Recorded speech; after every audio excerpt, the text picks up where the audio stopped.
Welcome to Interruptions podcast, where we talk to individuals who have dealt with trauma and interruptions in their personal or professional life. Because of the interruptions, our guests have implemented a program or provided a service for individuals who are journeying through the process of resilience. Cathy and I are passionate about our faith, social justice, and the effects on our lives and our community. During every episode, we talk about actionable advice that you can apply today to reinvent yourself and to find the courage to have faith in the midst of your interruption. We are your hosts. I am Reverend Odell. And I am Cathy Patton. And thank you for joining us. Tonight, we have three guests. Tamja Gray-Moore, which you have met before. She is a licensed clinical social worker. Reverend Garland Higgins and Laura McClan Williams. Yes. Welcome back, Tam. How are you? I am fine. Thank you. Thank you, ladies, for having me once again. Well, you look beautiful. Oh, thank you. Oh, I Yes, cried. very much. You don't like to tell a Leo that. I know not to tell you that. So, Tam, you know that this is the second of our first series. And last week we were talking about trauma and trying to move from trauma into action, especially since the holidays are moving up. Now, what I didn't know was that mental health disorders differ from holiday blues. How so? And what's the difference between that? So usually the holiday blues kind of correspond with this kind of seasonal affective disorder. So a lot of times depression overall can be, as you know, it can be anytime. And then there's that seasonal affective disorder that kind of happens as our clocks change. Of course, it's like dark at 4:30. It's really true that we need sun and energy to revive us and get us happy. So unfortunately, our major holidays like Christmas, Thanksgiving happen also at this period when we have shorter daylight hours, which also contribute to the depression. The thing to think about with the holiday season is there's ways to kind of bring in these um limited light. We can bring those things into our home as well. They make sunlights, as in, I don't know if you've ever heard of them, but people can actually purchase a light that'll give them like rays of light and shine, and that's supposed to also help with the depression. Okay. Tam, is depression hereditary? Does it disappear after a period of time, or is it something that is a lifetime condition that we have to learn to adjust to? Oh, those are all good questions. So, can it be hereditary? There are some studies that say they can be.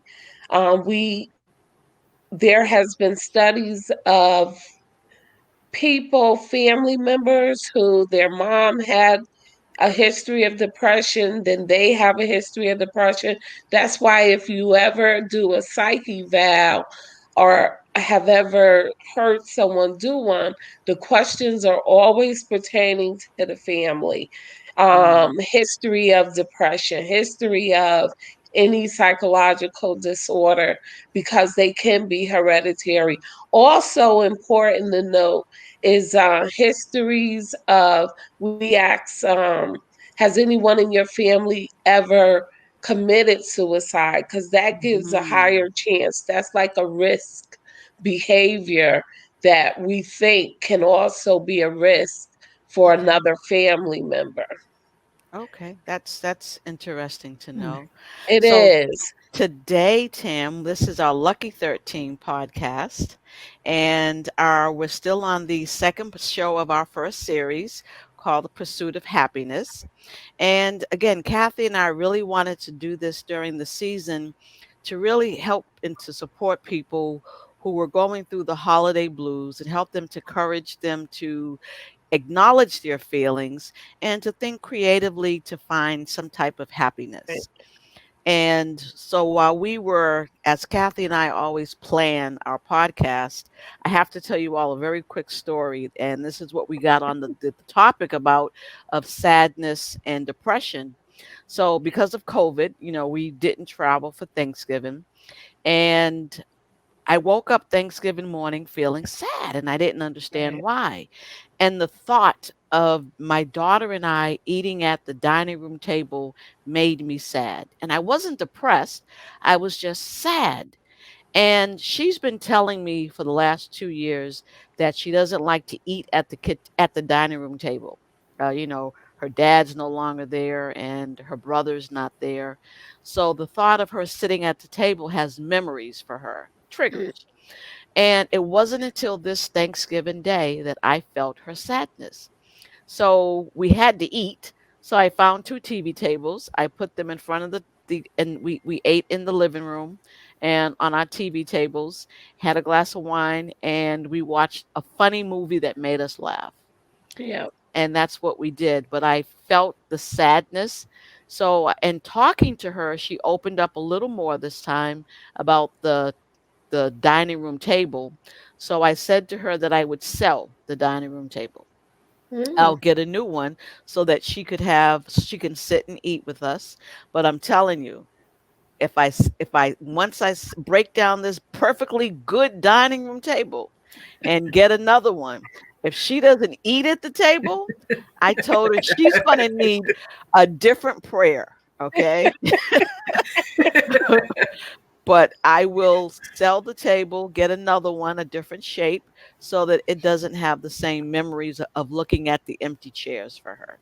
Yeah. You know, what you said is common.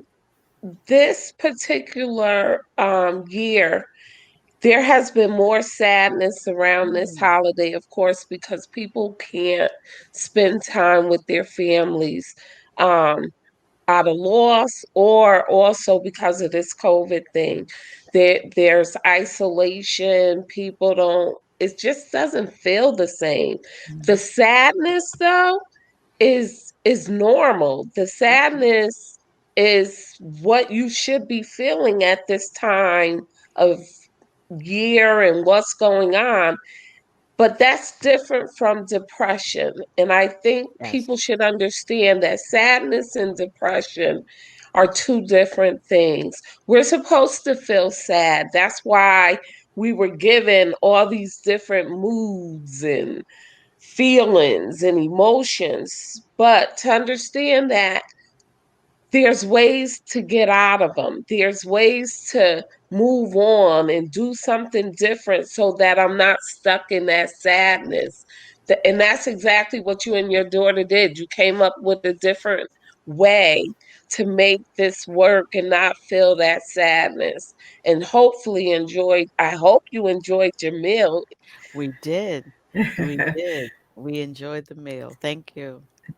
Tam, that's really key what you said. There's a difference between depression and sadness. I don't think people It is. understand that there's a difference because I was feeling I think I was getting really stressed about Thanksgiving, having to deal with my daughter because she's very social and used to being around her family on the holidays. And for like the couple of weeks before Thanksgiving, while we're going over to Auntie's, who happens to live on the same street with us, which is really difficult, right?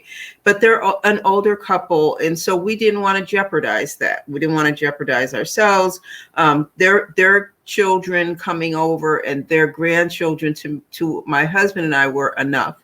And so trying to get her to understand that because of COVID, no, we have to keep everybody safe.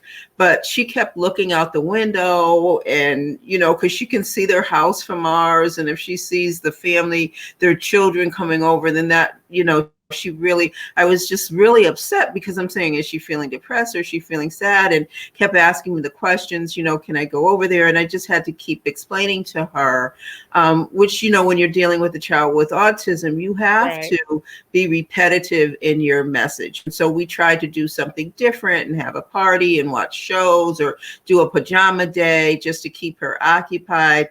But for her, I felt like she knew, you're just kidding me, because, I still want to go, but I'm going to cooperate with you because you're not going to let me go. But that's really hard. For me, it was, stay in my pajamas all day. Okay, this is wonderful. But for her, it was a challenge, and it was pulling at my heart that she wasn't able to share that time with family. Yeah, I'm sure it had to be hard because it's hard for us. It was Right. hard for all of us. Yes. So, and especially for your daughter, who, you know, it's supposed to be the way it's supposed to be. It's Right. very concrete for her, I'm sure. And so now we're all changing things that we're used to doing. I usually have a tree trimming party where all my family come over and we trim the tree. And it was just me and my stepdaughter, and it just felt sad, like you Mm-hmm. said, just sad and different. So I sent a picture of the tree to everyone, and they didn't get to hear me sing my Jill Scott songs, but Oh hopefully, no. because that's what I Oh do. no. I trim the Oh. tree and play Jill Scott and have a Oh, I'm so concert. sad I missed that. And oh, But so yeah, this is sad. It's a sad. I think it's yeah. sad for all of us. So Odell, you have your own story. And then the last podcast, I asked you, what do you do really because you are still experiencing your aftermath of your own trauma. And yet we're in this season now, COVID-19. And as Tam shared, there's a difference between sadness and depression. And so as a minister, what do you do when disciples come to you for counseling in this type of situation? One of the things I've learned is what I look for. I just listen. We Mm, sometimes we really don't want a solution. We don't want to say, oh, and people always try to solve your problems. If I have memory loss or something and something's really bothering me, and they'll try, oh, I lose my memory all the time too. And they try to diminish mm, what I'm feeling, but I just need to talk about it. I'm not looking for a solution. I'm not looking for a connection. So when people call, I listen, and I don't have a solution for them. Sometimes they just need to talk so that they get it out. And when they hear themselves, they create their own solution. So that's what right. I've learned to do. I've learned to listen more and not say, oh, I understand, I've been there, or we're up in age, your memory's going to go, or because of COVID, we're all feeling the same way, because that diminishes how somebody feels. And that's what Yeah. we're looking for. Just listen for Exactly, sometimes. exactly. So Tam and Odell, you both know that I'm entrenched in health, and so I love to work out. I love to exercise, and while people don't believe it, still with COVID-19, I've been struggling as well to get the foresight to get up and make myself work out and walk. And so just to get out and get some air really feels good to me. And so maybe my workouts are not to the level that they were prior to COVID, but I still make myself work out. And what I think that people know that that's been my life for some time now, trying to watch what I eat and make sure I balance it out with working out. And but what I find is funny is that some people, because they know I'm into that life, as soon as they see me, they'll say, oh, Cathy, you would be really proud of me because I joined an exercise class. Or I wanted to eat 2 pieces of pie, but I only had one. Or like Tam did to me one time, gave me full purge. Oh, Cathy, over the weekend, I had some ice cream, and I had a piece of pie, and I'm standing there looking at her like, do you feel better? Because she's like, I do, I really do, because I shared that all with you, and now I feel better. It's off my chest. And so it's funny that people do that. And so for both of you, because of your line of work and your profession, so Tam, because you are a counselor and a clinical social worker, and Odell, for you, you are a minister. What happens to you, like similar to what I'm talking about? Tam, you know, you could be sitting and talking, and Odell, both of you could be sitting and talking to someone, and all of a sudden you recognize that the conversation has shifted into your profession. Yes. And so how do you make, because you think you're sitting there like, oh, I'm relaxed, I'm here with the girls and I'm having a good time. And then all of a sudden, or you know, or with good friends, and then all of a sudden someone comes and invade, I don't want to say invade your space, but you know what I mean, changes Yes. the conversation to where you're like, oh, wait a minute, I have to, you know, sit up and listen because they're trying to share something with me. So, I mean, Tam, what do you do when that happens? Oh, so unfortunately, I am the true social worker. So all my interactions with people that I love and care for and girlfriends, I'll say 9 out of 10 times become a therapy session. And they go, oh, I feel like I'm getting free therapy. And I go, well, you are, but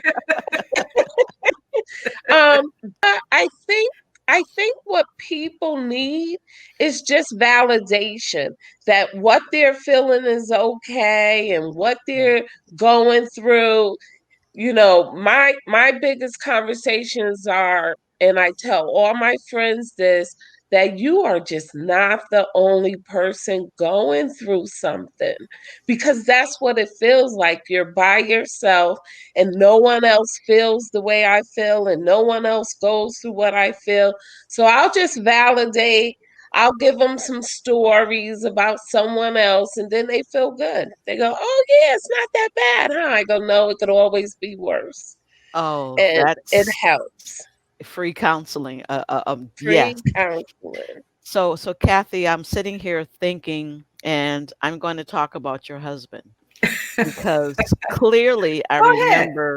I remember, I hope he's not there. I remember, you know, sitting on your deck, you know, at your house and where you've had guests, and not all your guests know that I'm in ministry, because Mm. if it's a social event, people tend to watch their language if someone is the reverend in the room.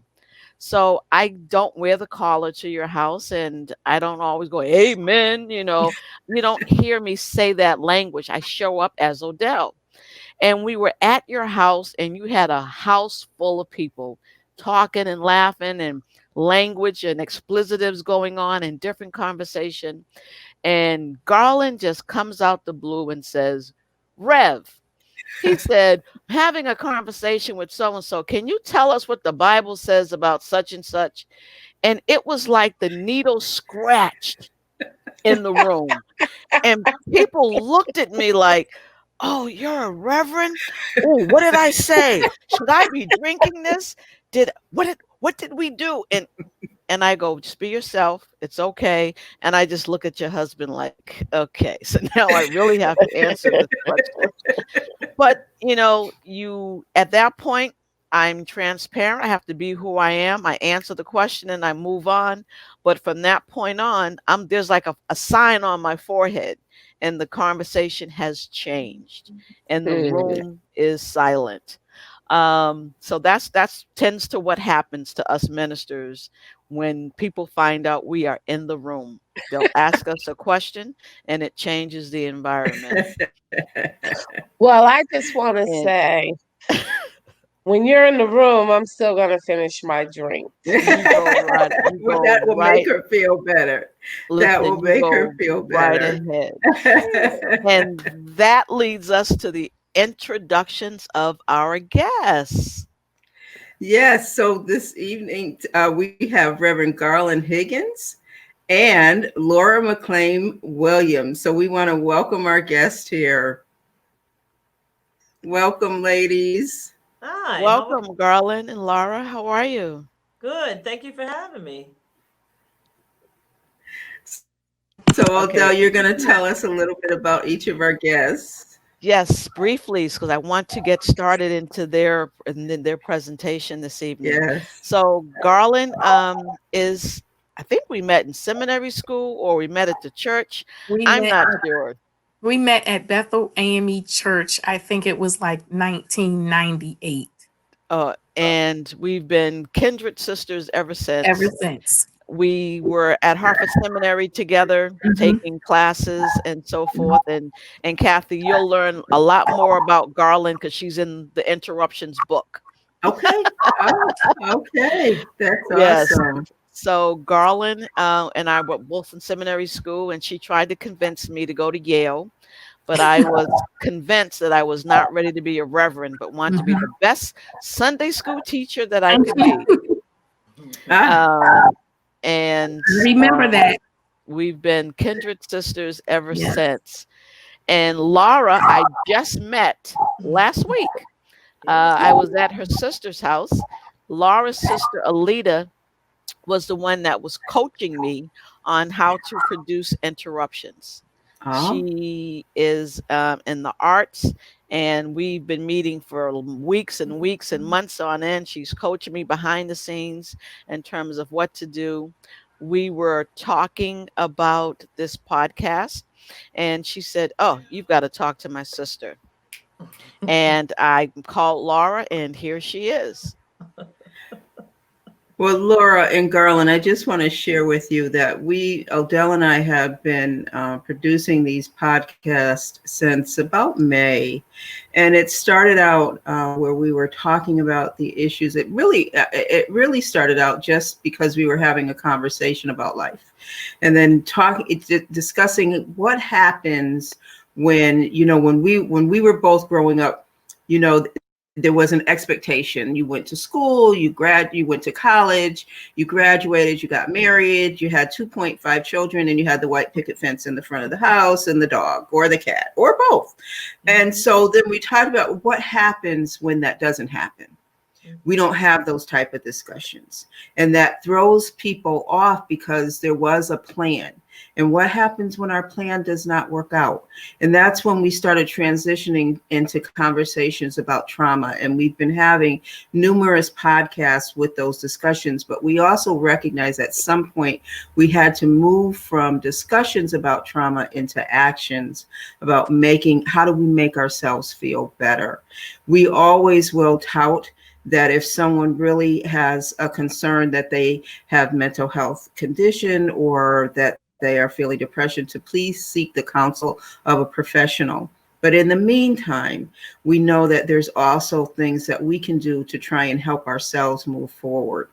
And so, Garland, I know that Odell shared with me a little bit about what you do now. And so I'd love to hear about the things that you're doing and really what made you decide to get into those type of professions. Mm. Wow. That's a loaded question. Been in ministry for the past 21 years. I've been working full time in ministry for the last 8 years here in Georgia. Um, but since I've been in ministry full time, I've been noticing different things about, because I'm really focused on women's ministry because I'm a domestic violence survivor. So I've done a lot of ministry around that. Mm, My biggest deal in ministry is empowering women. I think that is major. So many women come to me regularly, often, just talking about their, day to day things about life and what's going on, or the interruptions that they have experienced, and trying to overcome those obstacles. So, 3 years ago, I started selling paparazzi jewelry. And initially, it was for extra income. And that turned into noticing the smile on the person's face when they found that piece of jewelry that they really liked. Now, mind you, this is $5 jewelry. It's mhm. nothing to write home about. We're not talking about Tiffany's in the mall or anything like that. It's $5 jewelry, and it's affordable no matter what your income is. And that's why I was excited about selling this type of jewelry. And since then, I have been taking a certain amount of jewelry each year that I write off on my taxes, because that is the jewelry that I'm going to give away. I may wrap it up really nice and put a card in there, or something thinking of you, and just give it to someone. Mhm. Or, I may package a bunch of them up and take it to the women's shelter, or the shelter where for battered women, or something like that, to help them feel good about themselves. Mhm. Some of the women in shelters have probably lost everything: clothing, ID. Some of them have been displaced from their families, but still trying to fit in, still trying to have a regular everyday life. So they're looking for employment. So this is a way of, in addition to them finding something to wear to go on an interview, they also can wear the proper jewelry with their outfit. We can put on a dress, but the dress may not say much until we put on that necklace that just makes it go wow, makes it There pop. you go. I There you think go. that every woman should have that feeling, no, whether they are living in poverty in a shelter, or whether they are living in $1 million home. Every single woman should feel the same way every day when they are getting dressed. So the name of my business is Utopian Bijou. Utopian means a perfect world, and bijou is French for jewelry. So I thought that in a perfect world, every single woman, no matter socioeconomic status, she has the perfect piece of jewelry to go with everything in her closet, no Now matter you also what that closet looks like. do makeup as well. Yes, I also sell Mary Kay Cosmetics. I started doing that. Oh. I just thought that it made sense to go with the jewelry, because if we're getting dressed up, we got the outfit, we have the jewelry. Now we're going to need some skincare, some makeup, some lipstick, some lip gloss, something to give us a little bit of color and bring us to life. And again, everyone should have the opportunity to have access to these things, no, whether they can afford them or not. So again, I take a portion of my inventory, and I know that is what I'm going to write off at the end of the year. And because it's Christmas, I've been wrapping things up in gift wrapping and giving it away, whether it's to the woman at the cashier in CVS, or if I'm walking through Walmart, or I may decide I'm going to package up a bunch of these and take them again to the shelters. And recently I did what's called chemo care packages. Mary Kay has a hydrating lotion and a satin lip set. When you're getting chemo, your skin gets very dry. So I took about 30 of those packages to a nearby cancer center and dropped them off for their patients. Garland, what's been the feedback that women are giving you when they're in a shelter? And their main concern, they're not thinking jewelry, they're thinking clothes. And then Right. you show up and you have jewelry. Can you show us some of the jewelry that you're donating? I So can. what's I the, can. what's the feedback that the women give you? Well, it's it varies from person to person. It could be I don't understand why you're giving this to me. Um, Mhm. um why are you doing this for me? Or you have someone who is just so excited, over the top, thanking me because someone is giving them something for free. They don't have to Mhm. do anything to get it. They don't have to have any money. It's just somebody who cares and wants to give them something for free. So you can get one extreme or the other. And they're very thankful once they realize this is for you. No specific reason other than I care. and I want you to feel good. So this is one of the Oh, that's necklaces. beautiful. Um, so I try to pull out different pieces, because everything That makes a statement. Yes. pieces, and some things appeal to one person but not the other. So I just try to pull out different ones, so you can see what I have to offer. It can be for work, or it could be for getting dressed up to go out to dinner. But whatever the jewelry is, it is to make you feel good about yourself. So I take this jewelry. It's $5 jewelry. $5 jewelry. And that's what I love about it as well, because it doesn't look like it's $5. And so women can put this on and feel good about themselves no matter what the circumstances are in their life right now at this moment. I Now, am wearing the same jewelry as the woman who has, like Cathy said earlier, the house and the husband and the 2 point and the dog and the picket fence. I may be in a shelter, but I'm wearing the same piece of jewelry that young woman is wearing.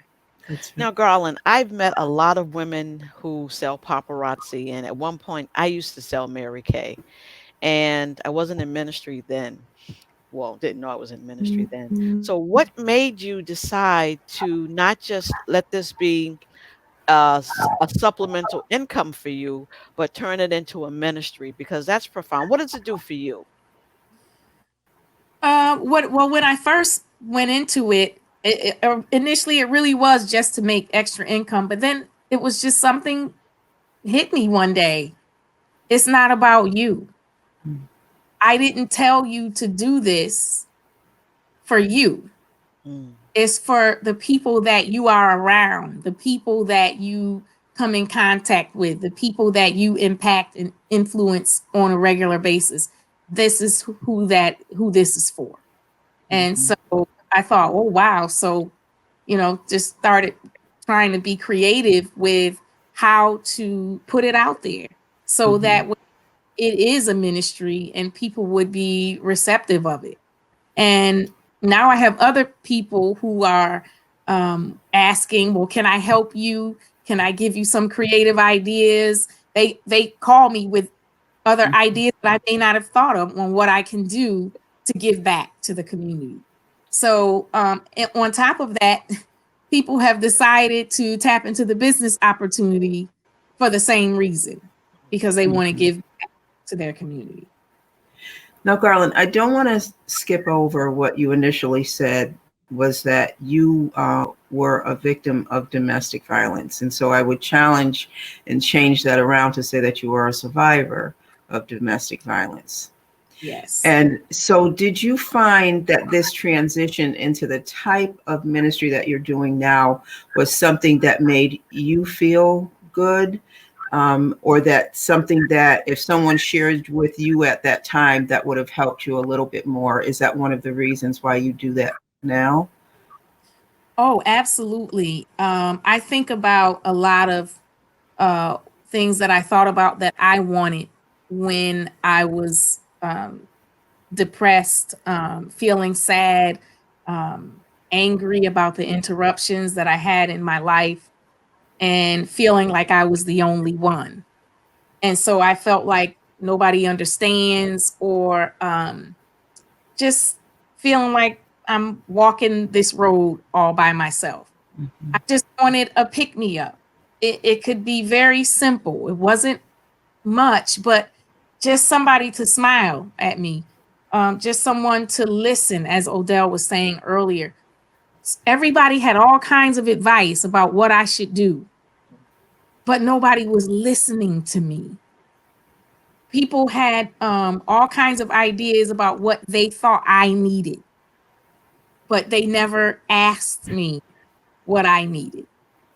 So just thought that this is a way to give back, to empower, inspire other women, because in the most difficult time in my life, I felt like that was the least that I could get was some inspiration, but I did not get that from, very few people. Right. I got it from Odell and I got it from a few others, but other than that, people were very judgmental. How can you be in ministry and you're divorcing your husband? What did you do to make him so angry? All of these things to make me feel worse than I already was. Hey, I'm the victim here. So why are you making me feel worse? And I'm already in a bad situation. So I just think that when people are down on their luck, they should be uplifted. They should be encouraged. We should be building them up and making them feel better. So this is my way of doing that. This is awesome. Yeah. Cathy, you was going to say something? I was going to ask Tam, have you found that too, that you are working with women and men, for instance, because I think we make the assumption that that domestic violence is only perpetrated onto women, and there are actually men that go through that as well. But do you find that it is the person that could be the unstereotypical person that we would not expect that really has the more difficult time dealing with it? So the middle class wife, or the one that's doing really well in the community or at a job that has a difficult time in transition. And are these the type of things that you suggest for them to do something for themselves? Definitely. We can't look at someone and tell what they're going through. We only hear their story if they're willing to share it. And I try to tell people all the time, if you think about people who've gone through really traumatic experiences, one of the healing powers is to tell your story, because it will help someone else. And not telling your story, but, helping the next person. We're supposed to reach out. There's a saying in therapy and in rehab that says, how dare you get better and not reach back and help the next person come through it. And if you have something to offer, that's your job. So yeah, That's definitely. beautiful. That's It is. beautiful. Garland, when So, you're speaking and I hear that energy coming through your voice about what you do in your ministry, I don't even remember the name of the song, but there was a song, and the woman is going through something like a traumatic breakup with someone, and her girlfriends are calling and saying, you're going out with us tonight. You're going to put your fake up on, and you're going to get dressed, and you're going to come out and hang out with us. And that it's just someone reaching out to that person. And that sounds like what you are doing, which is just phenomenal, that you are reaching back and saying, no, it's not okay to stay where you are. You have to help yourself feel better. Is that what you feel like you're doing? Yes. Just so to see the smile on that person's face encourages me. It makes me smile. It makes me feel good on the inside when I see what this $5 piece of jewelry can do for a woman. Just putting a smile on her face, there's no price on that. And she may not have smiled in a very long time. So, Garland, if someone She wanted smiled. to make a donation and purchase a package or something, so that you're not always doing the write-off, because people are like, we're not really spending a whole lot of money this Christmas. We're not buying a lot of gifts, but we're still taking care of ourselves, but wanted to find a way to give. How can someone send you $10 so that you can continue to expand your ministry and help more women in the cancer center or at the homeless shelter? Well, they can do Cash App. They can write a check. You have a website that we should have I on our do. page as well? I do have a website, www.utopianbijou.com. That is where you can actually go and purchase jewelry, if you want to purchase it and donate for me to be able to bring to the shelters. But No one's asked me this question, so so you weren't ready, right? Well, we will make sure that is in that's posted. Yeah, Okay. that's posted Yes. when our podcast is posted. But thank you so much. Definitely. Thank you all for having me. This was so exciting. Hey, Kev, can you put it's Garland's face back on for a second? So I'm going to show you what I've learned to really make her smile. If you can just put her on. Okay, watch her face when I say Parliament. Oh my God. Odell, you have to tell them the story. You have to tell them. So I'd say being in ministry, we know our songs, we know our hymns, but when we need a pick-me-up, Garland and I drove around one Saturday back in the day trying to find Parliament CDs, and we found them and played them all day and in front of a fire in the summer. That is and funny. made ourselves laugh and smile all day listening to Parliament Funkadelic.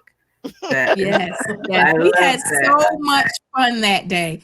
And we were trying to go to the movies. And, that was the time you would look through the newspaper to find the start time of the movie. So Odell looked in the newspaper. We drive over to the theater, and the newspaper had the wrong start time. Oh, so we were like an hour late for the movie. So we rode around the rest of the day looking for the Parliament, and we had a great time when we found it. Thank you. Thank you, Garland. And we're going to make sure we have your information on our site so people can contact you and make donations as well. But Odell, that was a perfect segue into introducing Laura.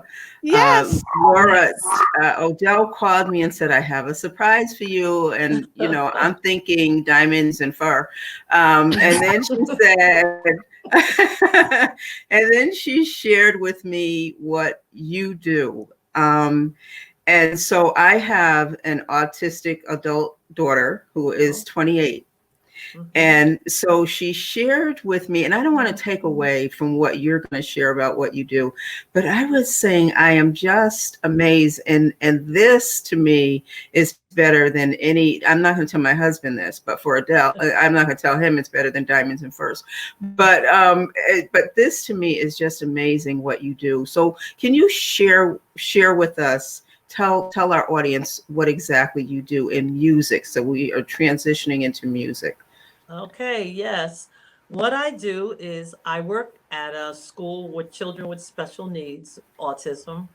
And I started out just by being like a teaching assistant years ago. And then I left, and one of the supervisors said, why don't you come back and do music? Because we lost our music teacher, and you're just great. And you got the psych background. Just come on. So I said, okay. And I went and I started doing music, and I found the music, it just didn't fit the autistic kids. It was either too fast, too slow, or the description of the songs weren't well, and I wasn't getting anywhere with them. So that's when I just decided to start writing my own songs for them that fit into their teaching programs and their behavior theories. And I just started writing songs. I was also tired of songs that didn't have enough meaning for them. We need some meaning. And I was really loving it when you guys were talking, because the first CD that I did was you can't see it here. Yeah. It's How Are You Feeling? And what I did was I just started going over emotions, because that's real difficult for this population, for them to express it. Just like for a child, is they get an earache in there. They touch their ear and they'll cry, but they'll never tell you they have an earache. They're never going to tell you they're sad or nervous. So what I spent most of my time doing with this population, with my students, is trying to get them in touch with those feelings, those emotions, those social skills that they have a difficult time understanding. So everything I write is based on those things. But I want to have fun doing it. So how did you know that you were reaching them? Like, what made you decide to do it that way, that I have to share with them on their feelings? What triggered that? What triggered it was when When I first started writing the songs, it was actually the opposite. I would sing in a song when I'm feeling blue, sad and all alone. I close my eyes real tight, think of my favorite place. Then I feel much better. I would sing that song and I would have a few of the students laugh. And that's when I noticed that they didn't understand what these emotions were. So what I did was, like you said, it's repetition. It's repetitive for people with special needs. A lot of times they get it. It just takes a longer time for it to come in sometimes. So I would sing these songs every day. And what I was finding, first of all, they liked the songs, and that some of them were starting to get these emotions. So I would use flashcards, I would use faces, I would have them choose one of the faces. Okay, which one are we going to do? Are we going to do the happy song, the mad song? And after each song, they're very short. What I would do is we would go over it. I'll give you another example of a mad song. We express with faces. I'm real crazy, so this is how this stuff works. I'm mad today. I'm mad today, 'cause things just are not going my way. No one is listening to me. That's not the way it should be. That's why I'm feeling so mad today. So and after I sing a mad song, That's going to be my theme song, man. yes, I have a lot of friends. That's their theme song. And we pull the mad card off. But then when I would say, when you're mad, what do you do with your hands? What do you do with you keep your hands safe? You keep your teacher safe? And then, we would go back and forth, and I would sing these songs every day when they came into the music room. These particular songs, we went over we went over emotions, and what we would do, if I caught someone feeling mad, I would start singing, I'm mad today. What do you do with your hands? I just would refer back. And what I did see, the kids started saying, I'm mad, when they were mad. I started noticing that they were using it, and they were very appropriate with what the songs were. I'm sad. I had one student that would laugh every time I expressed sad. I showed him a little girl on a bike that fell over. He'd laugh. The day he left, he was leaving because 21, he was old enough to leave. And I said, how are you feeling? And he got up and he pulled the sad card off the wall. Oh, those are the things that make my day and make my life worth living right there. It was just amazing, because for 3 years, he just did not understand that emotion. He finally figured it out. So I started seeing things like that made me just keep going. So I said, this is a good opportunity for me to start teaching some social skills.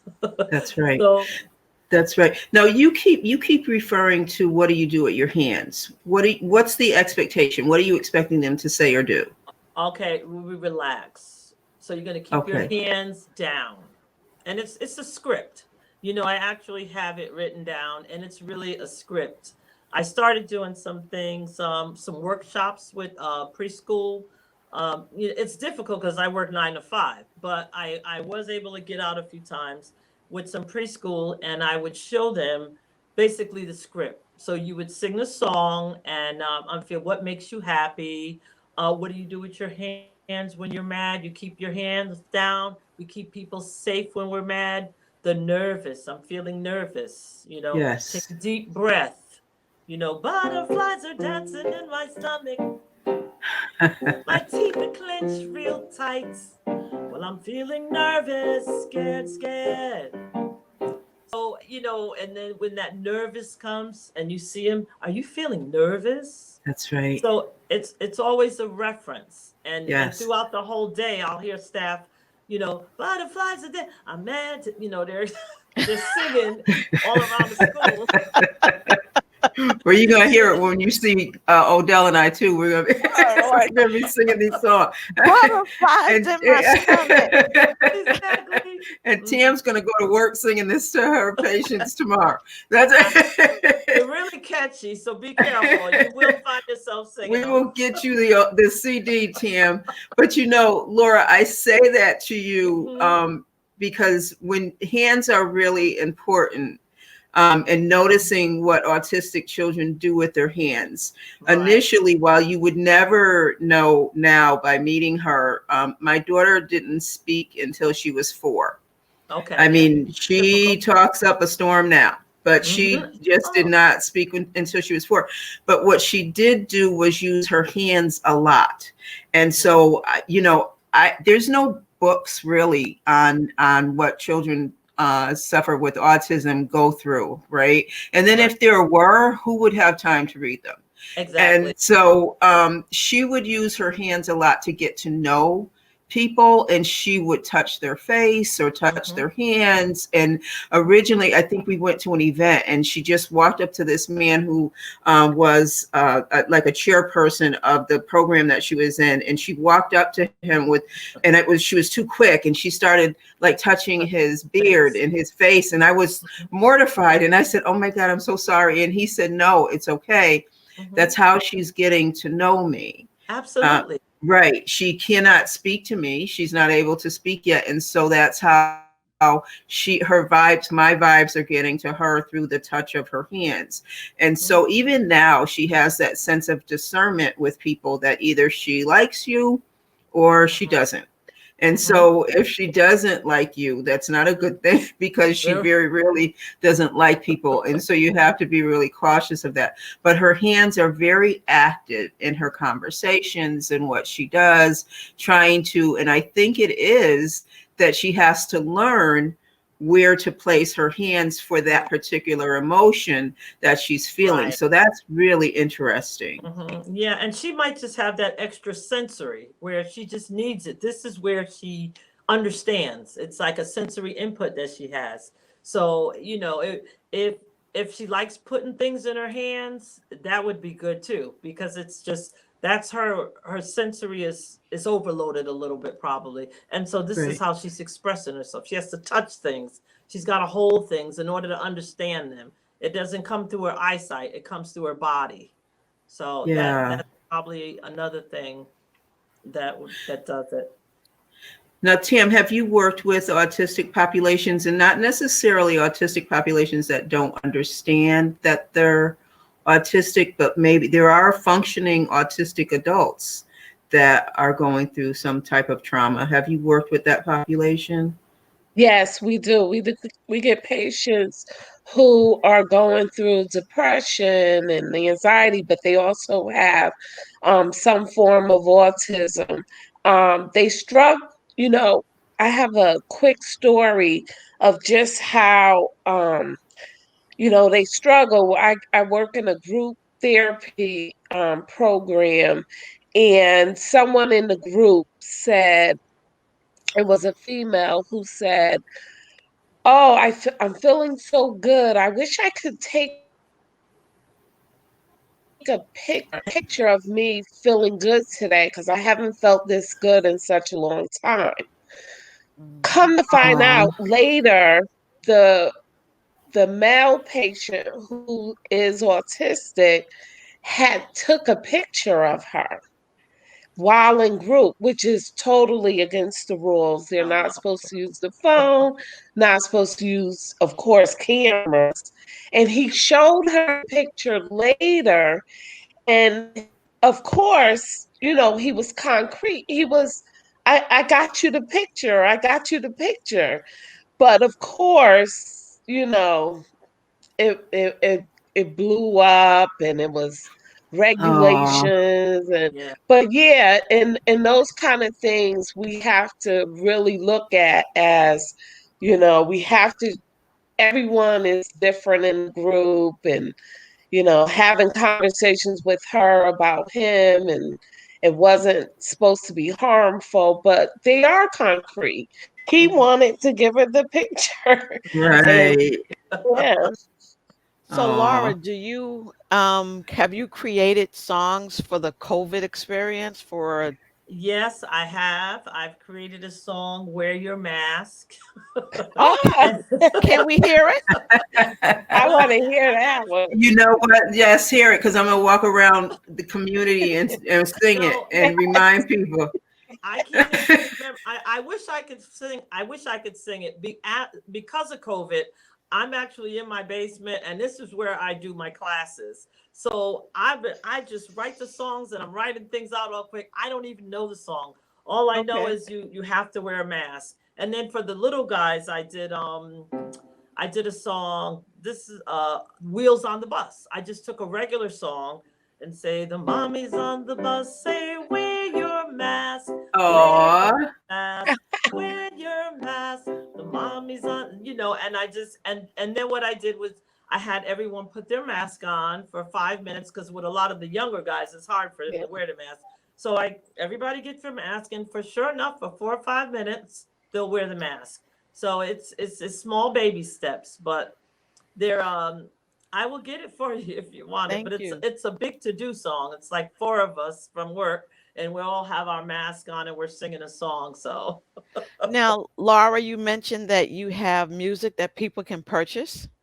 yes, I do. But I have to be honest. Right now, I had the music on cdbaby.com, which crashed during Okay. COVID, I guess. So what they did was they put the music on other sites. So long story.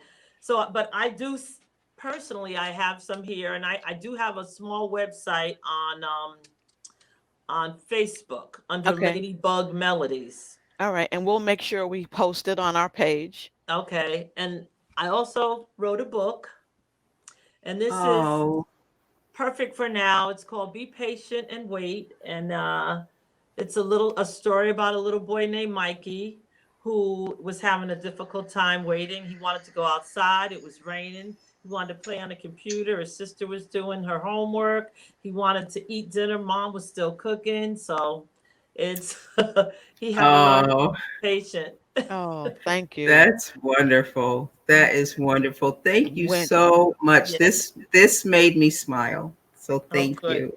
Mhm. What Odell and I try to expose is that a life interruption can sometimes be traumatic or just an interruption in our lives that can temporarily or permanently affect our perspective on life. As you hear throughout our podcast, we advocate for seeking the services of professionals in the mental health and medical field. We will continue to discuss the impact of trauma, but we also know there's a time when we need to move from conversation to action. And so today's podcast was an example of the second podcast that we are doing in this series where you can help yourself feel special. So Garland was wonderful to know that the right foundation, and you match that with the perfect lipstick and eyeshadow, and then you put on that special necklace and those earrings, and you just turn into a different person. And so that ministry is something that we all need to help ourselves do and accept that help from other people as well. And Laura, years ago, when Odell shared what you do, I thought about years ago, I had heard a singer that was when they spoke in a British accent. Okay. But when they sang, the accent wasn't there. And so being the type of person I am, of course I had to do the research. Well, what happened to their accent? And what I learned was that besides the rhythm and the melody and the way in which songs are a flow, that the English language is so easy because we speak the same way that we write, and most of our words sound the way that we write them. And so it relaxes a person when they sing, and then the accent tends to flow away. And so that what it shared with me is that when you are singing your songs, it tends to make a person be at ease, so that that person with autism is able to share now how they really feel, that they're able to notice where to put their hands and recognize that they need to feel relaxed, and that they trust you and trust being in your presence. And so those type of songs are not only something that are special to them, but to the parents that are working or having a child or an adult child with autism. And so I thank you for the ministry that you bring to so many. And then Tam, as always, you are our counseling guru, and just know and always look fly. And so and so we thank you always for bringing your gift to us. And for our listeners, as Odell said, we ask you to please share our messages with other people, because someone that they know may need to hear this. But I want Odell to share what I have asked Santa for this year. What did I ask Santa for this year, Odell? So this year, my co-hosts have asked for 500 subscribers to our YouTube page. We have 140, so I'm not trying to do the math. I was just trying to get to 500. So please, ladies, we ask that you share this site on your posts. Ask your friends to subscribe. So click on the bottom that says subscribe, or the top, depending on where you're looking at us, and subscribe to our page and share our YouTubes with your friends and others, because we enjoy what we're doing. And this is what we're trying to do for the holidays. Next week is our last series for Pursuit of Happiness. And I think Tam, you said it, is writing your story. So we're going to have someone that's going to talk to us about journaling, how to write and tell your story. And we're going to have aromatherapy for oils. So those are our next two guests. So please, happy holidays, everyone. Thank you for listening to Interruptions. And I'm trying to give my girl Cathy her Christmas gift. So That's 500 right. subscribers. 500. All right. Thank you. Have a happy holidays, everyone. Thank you for listening. Happy holidays. Happy holidays. Until next week.